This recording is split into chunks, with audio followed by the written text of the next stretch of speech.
ప్రభునందు నాకు అత్యంత ప్రియమైనటువంటి వారులారా, మన ప్రభువును రక్షకుడైనటువంటి యేసుక్రీస్తు వారి యొక్క శుభనామములో మీ అందరికీ నా హృదయపూర్వకమైన వందనములు శుభములు తెలియజేస్తున్నాను. అందరూ బాగున్నారా? దేవుని కృప మీకు తోడుగుండాలని సదా మీ కొరకు ప్రార్థిస్తూ ఉన్నాను. మరి క్రిస్మస్ సీజన్లో దేవుడు మీ గృహాలను నూతన సంతోషంతో నింపాలని కోరుకుంటూ అటు శుభాలు మీకు కలగాలని మీ కొరకు ప్రార్థిస్తూ ఉన్నాను. మీరు కూడా నా కొరకు ప్రార్థన చేయండి.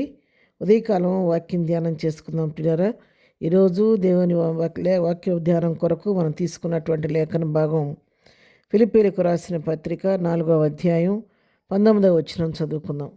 కాగా దేవుడు తన ఐశ్వర్యము చొప్పున క్రీస్తు యేసునందు మహిమలో మీ ప్రతి అవసరమును తీర్చును. మరి ఇక్కడ చక్కని వాక్య భాగాన్ని మనం చదువుతున్నాము.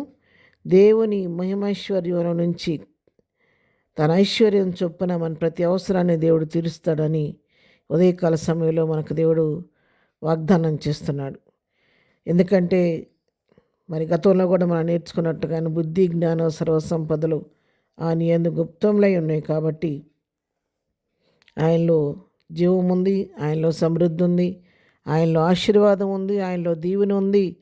సమస్తము ఆయన చేతి పని ఉంది. కాబట్టి ఆయన సమస్తమును చెట్టుకు శక్తి కలిగిన దేవుడు. కాబట్టి ఈ ఉదయకాల సమయంలో వాక్యం వింటున్నటువంటి ప్రియులారా, మన అవసరం ఏదైనా సరే మన ప్రభువుకు మనం తెలియచేస్తే ఆయన తన ఐశ్వర్యం చొప్పున మరి క్రీస్తు యేసునందు మహిమలో మన ప్రతి అవసరాన్ని ఆయన తీర్చివాడై ఉన్నాడు. ఆయన యొక్క కృప అపరిమితమైనది. జాలి కలిగిన దేవుడు, ప్రేమ కలిగిన దేవుడు, ఎన్నడూ విడువని ఎడబాయని దేవుడు. తన నమ్మిన బిడ్డల్ని ఎప్పుడు కూడా ఆయన సిగ్గుపరిచే దేవుడు కాదు. వారి విషయంలో ఎంతో శ్రద్ధ వహిస్తూ ఉంటాడు. అందుకే ఇక్కడ కీర్తనాకారుడు చక్కని మాట ఇక్కడ చెప్తున్నాడు. కీర్తన గ్రంథం 37వ కీర్తన 25వ వచనం చదువుకుందాం. నేను చిన్నవాడనై ఇంటిని, ఇప్పుడు ముసలివాడనై ఉన్నాను. అయినను నీతిమంతులు విడవబడుట కానీ వారి సంతానం భిక్షమెత్తుటగా నేను చూచి ఉండలేదు. ఇక్కడ భక్తుడైనటువంటి దావీదు చెబుతున్నటువంటి శ్రేష్టమైన మాటలు. నేను చిన్ననాటి నుంచి గమనిస్తూ ఉన్నాను. నేను చిన్నవాడినై ఉన్నాను ఒకప్పుడు, ఇప్పుడు ముసలివాడిని అయ్యాను. కానీ నా జీవితకాలం అంతా నేను పరీక్షించినప్పుడు ఎన్నడూ కూడా నీతిమంతులైనటువంటి వారు విడవబట్టడం నేను చూడలేదు. నీతిమంతుల యొక్క బిడలు వారి సంతానం భిక్షమెత్తుటగా నేను చూడలేదు అని ఇక్కడ ఎంతో చక్కగా చక్కని స్టేట్మెంట్ ఇస్తున్నాడు. అంటే నీతిమంతులను ఆయన ఎన్నడూ విడిచిపెట్టే దేవుడు కాదని, వారి బిడ్డలను ఎప్పుడు కూడా ఆస్వాదించి దీవించి తన కృప పాత్రలుగా చేసే దేవుడే కానీ విడిచిపెట్టే దేవుడు కాదన్న సత్యాన్ని ఇక్కడ భక్తుడైనటువంటి దావీదు మనకి తెలియచేస్తూ ఉన్నాడు. ఎందుకంటే ఆయన కృపా మహదైశ్వర్యంలో సమస్తాన్ని మనకు చేయగలిగినటువంటి దేవుడు ఆయన.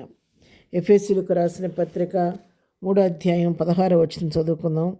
మీ అంతరంగ పురుషుని యందు శక్తి కలిగి ఆయన ఆత్మ వలన బలపరచబడినట్లుగాను, క్రీస్తు మీ హృదయంలో విశ్వాసం ద్వారా నివసించినట్లుగాను తన మహిమైశ్వర్యము చొప్పున మీకు దయచేయవలననియు, మీరు దేవుని సంపూర్ణత యందు పూర్ణులగునట్లుగా ప్రేమయందు వేరుపారి స్థిరపడి సమస్త పరిశుద్ధులతో కూడా దాని వెడల్పు, పొడుగు, లోతు, ఎత్తు మీరు ఎంతో గ్రహించుకున్నటకును, జ్ఞానమునకు మించిన క్రీస్తు ప్రేమను తెలుసుకున్నటకును తగిన శక్తి గల వారు కావాలననియో ప్రార్థించుతున్నాను.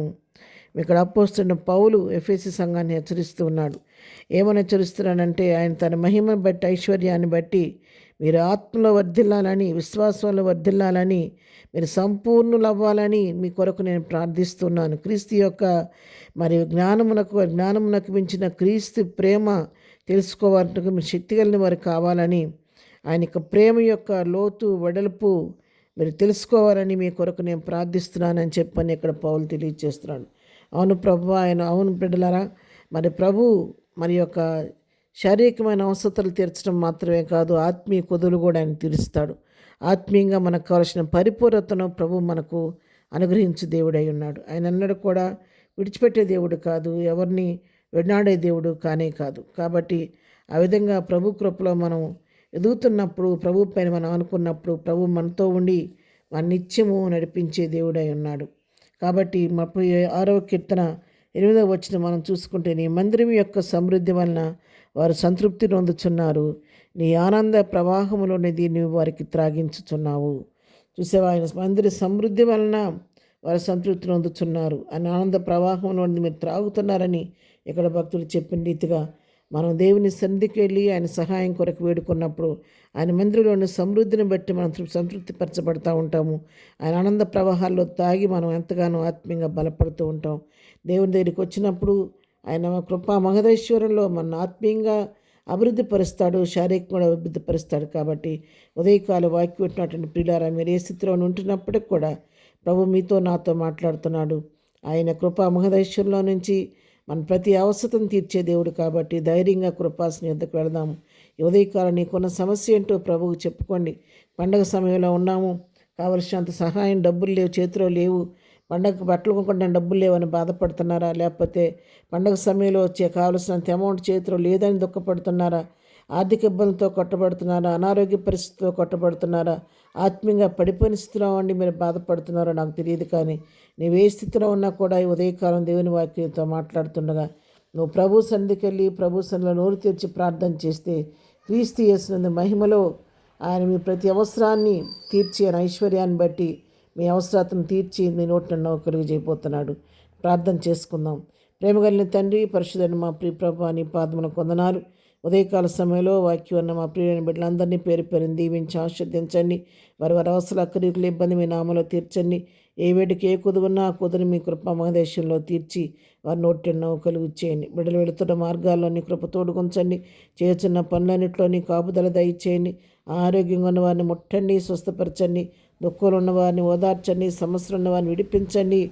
నెమ్మది లేకుండా వారికి నెమ్మది దయచేయండి అయ్యా. నీ స్తోత్రాలు. ఈ దినమంతా నీ కృపాక్ష వారికి తోడుగా ఉంచి నీ సమృద్ధి చేత వారిని తృప్తిపరిచి వారి నోటి నవ్వు చేయమని యేసు పరిశుద్ధ నామంలో ప్రార్థించి అడిగి పొందుకొని ఉన్నాము తండ్రి.